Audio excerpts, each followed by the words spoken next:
परम संत कृपाल सिंह जी महाराज की जय। संत कृपाल सिंह जी की मुख्य शिक्षाएं भाग 1। सब धर्मों से बड़ा एक धर्म है जो सबके लिए है, जिसे सच कहते हैं। पूर्ण महापुरुष जब जब भी आते हैं इसका ही प्रचार करते हैं। हम इसे भूल गए हैं, यही बात है। मैं सभी जगह जाता हूँ, सभी धर्मों के लोग मुझे बुलाते हैं, वे मुझसे प्यार करते हैं और मैं उनसे प्यार करता हूँ। शायद उनका प्यार आपसी संबंध के कारण होता है या मेरा प्यार आपसी संबंध के कारण होता है, इसका मुझे पता नहीं, परंतु वे मुझे प्यार करते हैं और मैं उन्हें प्यार करता हूँ। जब भी मैं उनके पास जाता हूँ तो मैं महसूस करता हूँ कि मैं अपने घर पर ही हूँ, क्योंकि वे भी उसी सत्य के पुजारी हैं। इसलिए मैंने कहा, सभी धर्मों से बड़ा एक धर्म है और वह सत्य है, वह प्रेम है, वह जीवन है, वह ज्योति है। और जो महापुरुषों का कहना मानते हैं वे अंधेरे में नहीं रहेंगे, वे ज्योति में जाएंगे। मानव पुत्र की ज्योति में नहीं, बल्कि उस प्रभु पुत्र की ज्योति में जो उसके द्वारा चमकती है। हम उस ज्योति के पुजारी हैं। मौजूदा समय एक प्रैक्टिकल ज़माने का है। लोग बिना प्रैक्टिकल के विश्वास नहीं करते। हमें सत्य की प्राप्ति भी प्रैक्टिकली होनी चाहिए, तभी यह लोगों की समझ में आएगी। यह सत्य सबसे प्रबल है। समय बदल रहा है, केवल यही चीज़ लोगों को जचेगी। इसी मंच पर ही हम सब इकट्ठे बैठ सकते हैं। मैं आज आपको कोई नई बात नहीं बता रहा, क्योंकि यही शिक्षा भूतकाल में आए सभी महापुरुषों की रही है। हम बार बार इसे भूलते रहते हैं और महापुरुष इसी सनातन सच्चाई का आकर प्रचार करते रहते हैं। जो भी मुझे अब तक समझ आई है वह अपने सतगुरु की कृपा से या उनके द्वारा काम कर रही प्रभु पावर से अथवा धर्म ग्रंथों के समानांतर अध्ययन से आई है। एक आदमी जिसने किसी काम में निपुणता प्राप्त की है, पहली नज़र देखने से वह एक साधारण मनुष्य नज़र आएगा। असल में वह मनुष्य ही होता है, परंतु उसने किसी खास काम में निपुणता प्राप्त कर ली होती है। जब आप उसके पास बैठेंगे तो उसे अपने क्षेत्र में महान पाएंगे। महापुरुष भी इसी तरह ही होते हैं। जब पहले पहल आप उससे मिलते हैं तो वह एक आम आदमी की तरह नज़र आता है।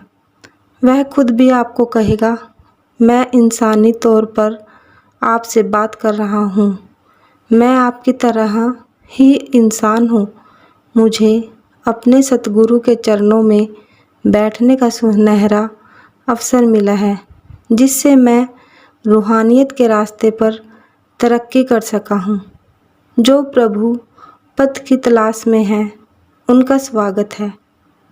एक डॉक्टर पहले एक इंसान होता है, बाद में डॉक्टर। एक इंजीनियर पहले एक इंसान है, बाद में इंजीनियर।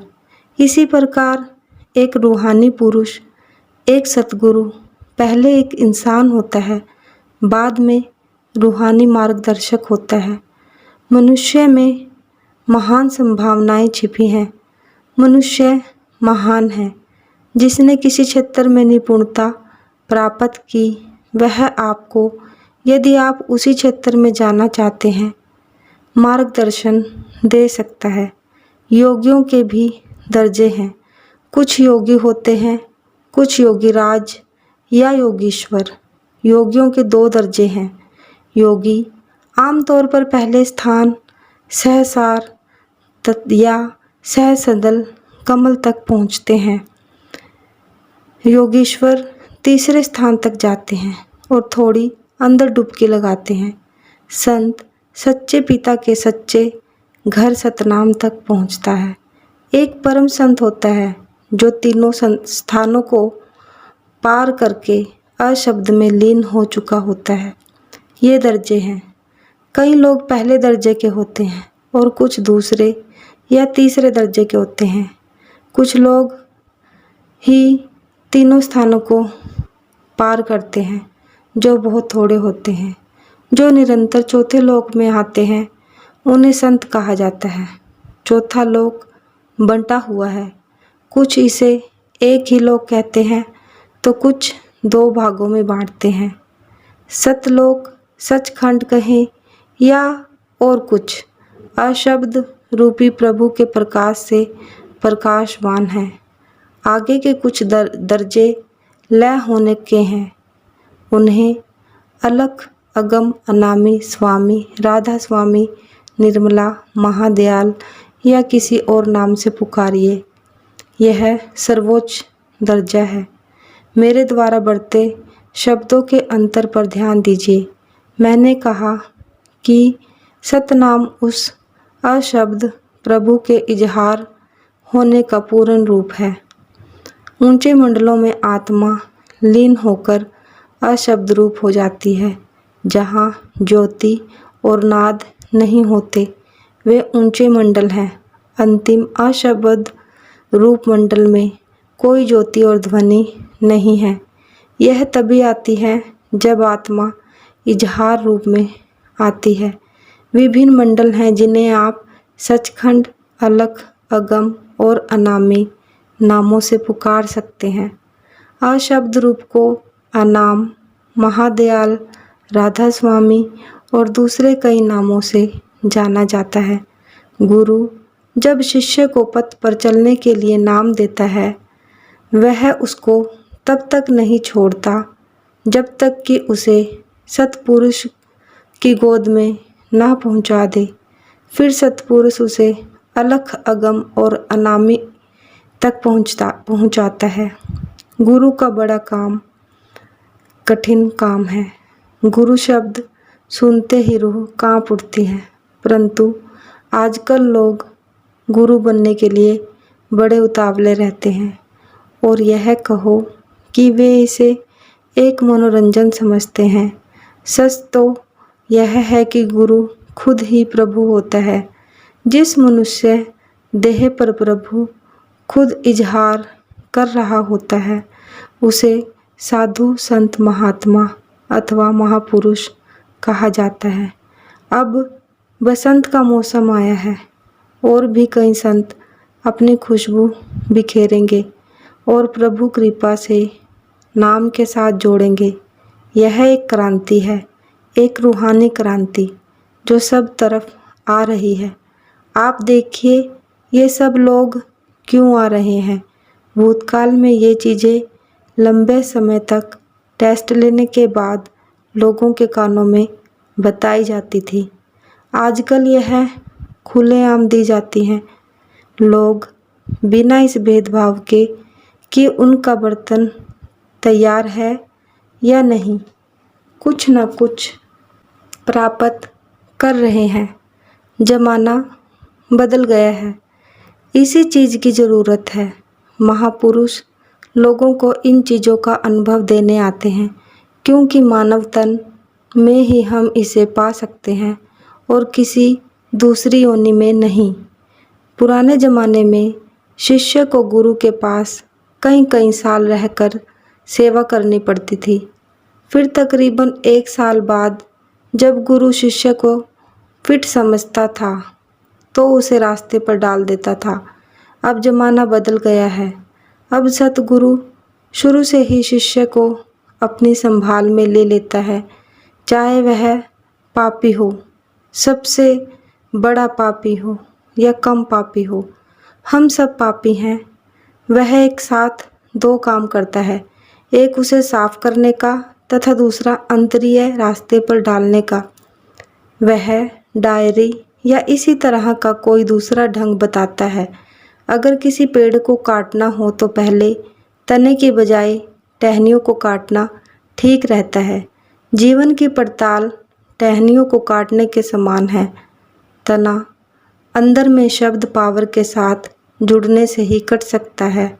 सैकड़ों लोगों को रास्ते पर चलने के लिए लिया जाता है और कुछ को ढीला छोड़ दिया जाता है।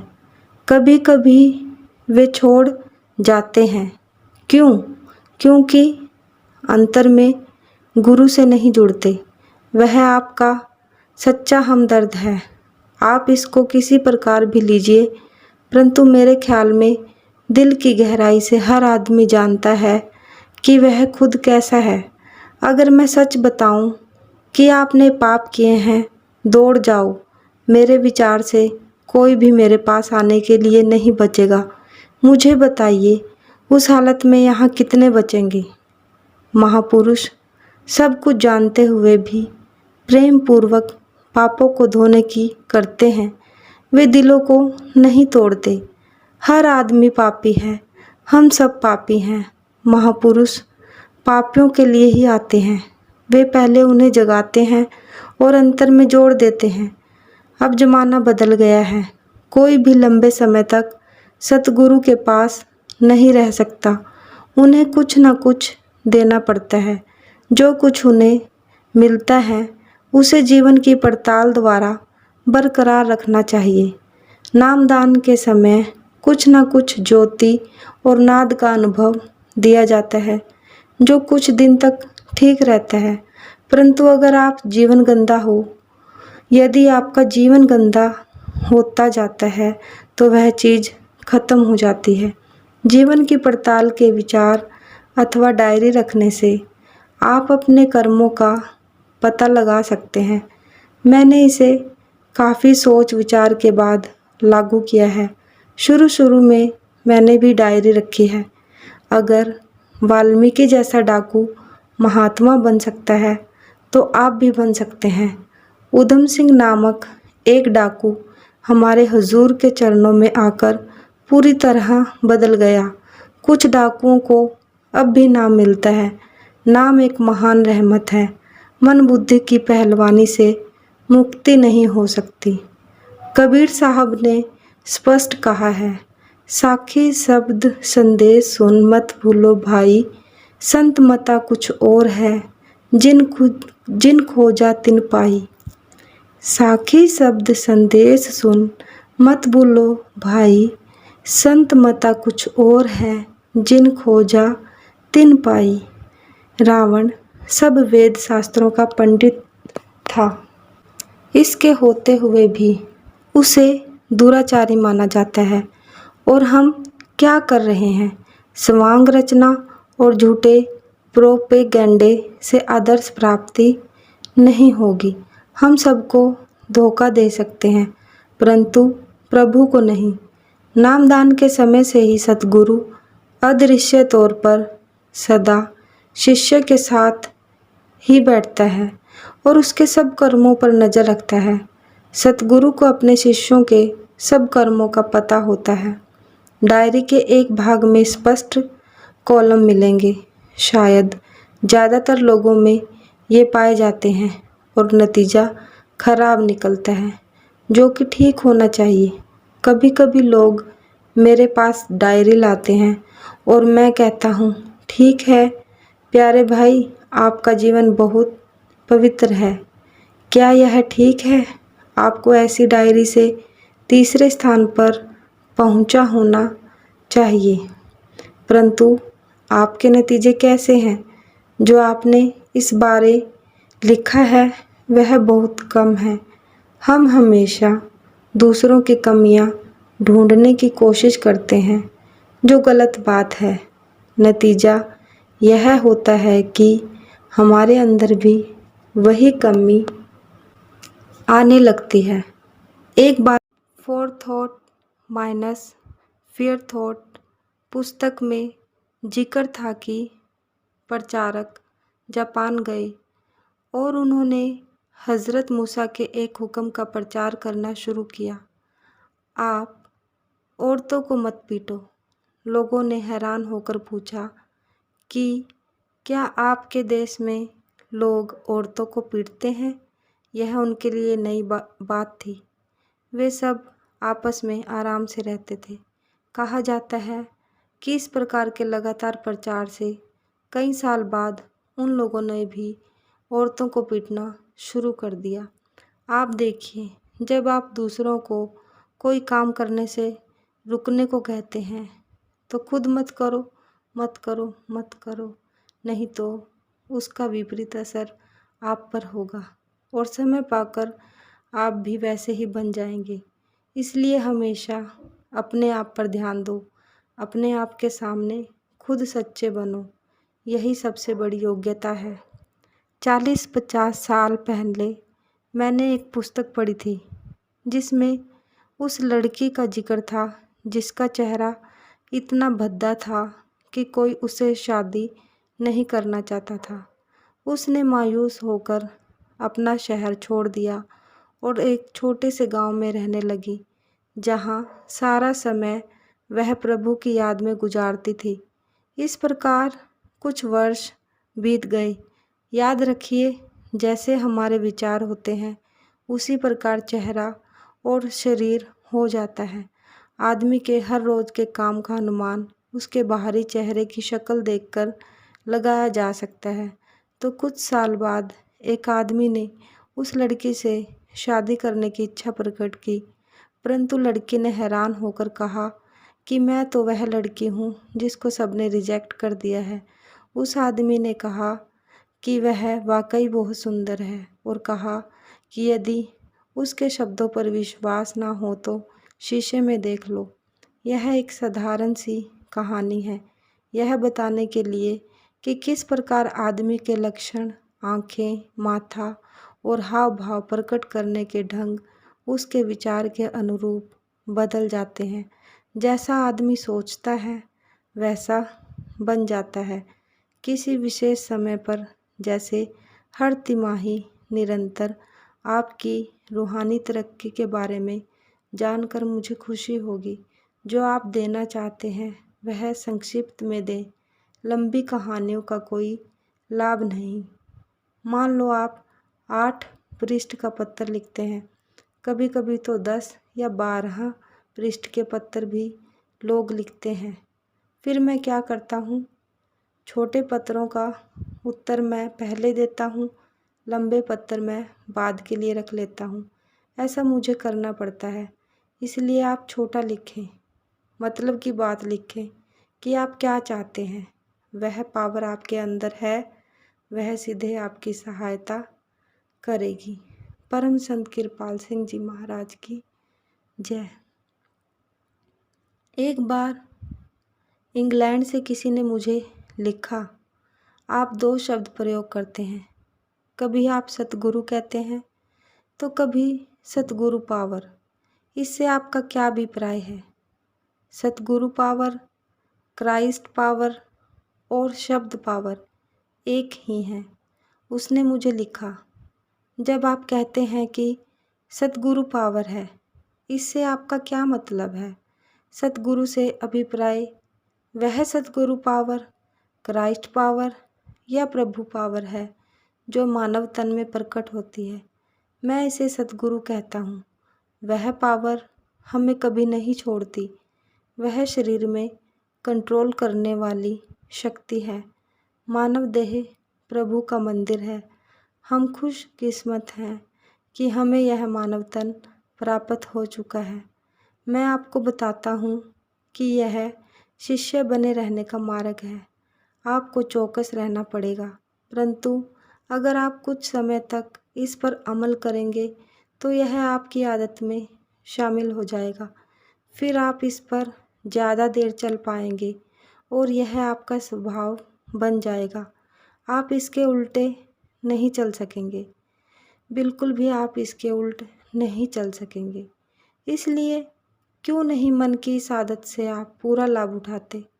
किसी काम को आज करो, कल करो, 1 महीना या ऐसे कुछ करो, फिर कुदरती तौर पर आपका मन उधर ही जाएगा। आप मन को मित्र बनाओ और कहो, ठीक है, अब हम यह काम करें। जब आपकी एक आदत बन जाएगी तब आपका बचाव हो जाएगा। एक बार जब आपको नामदान मिल चुका है, सतगुरु तक पहुँचो। मेरे प्रवचन हैं, मेरी टेपें हैं, उनके पास जाओ। परंतु अगर आप कर्ता बनेंगे, आपका ध्यान उधर होगा। आप अध्यापक हैं, आपका अहम बढ़ता है और आपकी तरक्की में रुकावट आती है। इसलिए अध्यापक मत बनो, इसलिए गुरु मत बनो। मैं यह आपको साइंस के तौर पर पेश कर रहा हूँ। आप क्यों इस पर अमल नहीं करते? समझ लो, यह सबसे महत्वपूर्ण चीज़ है। इसलिए सतगुरु के पास बैठने से आपको वह चीज़ मिलती है जो आप सैकड़ों सालों में भी नहीं सीख सकते। जो बातें मैं आपको बता रहा हूँ वे बड़ी साधारण हैं। जब आपके घर में आग लगी हो तो आपका क्या फ़र्ज बनता है? क्या यह पूछना कि आग क्यों लगी और किसने लगाई? पहले उससे बाहर निकलो। पहुँचो पहुँचो पहुँचो, शरीर से बाहर निकलना सीखो। बस यही सब कुछ है। परंतु क्या आप जानते हैं कि हम क्या कर रहे हैं? हम दूसरों का मार्गदर्शन करने के इच्छुक हैं। सारे महापुरुष कहते हैं कि उनके पास आने वाले लोगों की रूहानी मंडलों में चढ़ाई होते देखकर वे बहुत खुश होते हैं। हमारे हुजूर फरमाया करते थे कि अगर मैं एक आदमी को भी सचखंड ले जाने में सफल हो गया तो मैं समझूंगा कि मेरा जीवन सफल हो गया। आप देखो, बहुत खुशी होती है। यह दूसरों को जीवन दान देना है। यह जीवन रो आँखों द्वारा आती है। यह प्रभु की दात है। वह इसे लुटाना चाहता है। वह चाहता है कि अधिक से अधिक लोग इससे लाभ उठाएं। मैं चाहता हूँ कि यही चीज़ आप अपने दिल में बिठा लें और इस पर अधिक से अधिक अमल करें और फिर हर कदम पर आपके अंतर से और बाहर से और ज़्यादा संभाल होगी। बाहरी तौर पर आप संपर्क बनाए रखें। संपर्क के लिए आपके पास डायरी है। कभी हम सोचते हैं कि हम पूर्ण हो चुके हैं और कभी सोचते हैं कि पूर्ण नहीं है। मनुष्य सारी उम्र कुछ ना कुछ सीखता है और भूलता रहता है। शायद आपने मुझे वहाँ सुना होगा। मैं अभी भी एक विद्यार्थी हूँ। न्यूटन महान विद्वान था। उसने प्रकृति के ये बाहर के नियम खोजे। फिर भी वह कहा करता था कि मैं ज्ञान के अथाह सागर के किनारे से कंकड़ चुन रहा हूँ। महापुरुष कभी सेखी नहीं मारता। वह कहता है कि यह सब उस प्रभु की कृपा काम कर रही है। उसे उस उच्च उद्देश्य का ज्ञान हो जाता है और वह नम्र हो जाता है। नम्रता संतों का श्रृंगार है। याद रखो, जहाँ आपकी तवज्जो होगी आप वहीं होंगे। मैं हमेशा कहता हूँ कि 100 काम छोड़कर सत्संग में जाओ और 1000 काम छोड़कर भजन करो। जहाँ एक से ज़्यादा लोग सत्संग में बैठेंगे उस सतगुरु की याद बनेगी। वहाँ रेडिएशन दया धारा होगी जिससे जिज्ञासा बढ़ती है। रेडिएशन की एक छोटी किरण भी बहुत सहायक होती है। चाहे कितना ज़्यादा कड़ा काम आपको करने के लिए मिला हो। तीर्थ स्थान इसलिए बने हैं क्योंकि कभी न कभी कोई महापुरुष वहाँ रहा। जो संभावनाएं किसी महापुरुष में होती हैं वही आप में भी हैं। तो आप अंतर में क्यों नहीं जाते? जहाँ वह प्रभु आपका इंतजार कर रहा है। जब आर्किमिडीज ने गुरुत्वाकर्षण का केंद्र खोजा, तब वह असल में सृष्टि के केंद्र की खोज में था और उसने ऐलान किया था कि अगर उसे यह केंद्र मिल गया तो वह दुनिया को हिलाकर रख देगा। गुरुत्वाकर्षण का केंद्र या दुनिया का केंद्र मनुष्य के अपने अंदर है।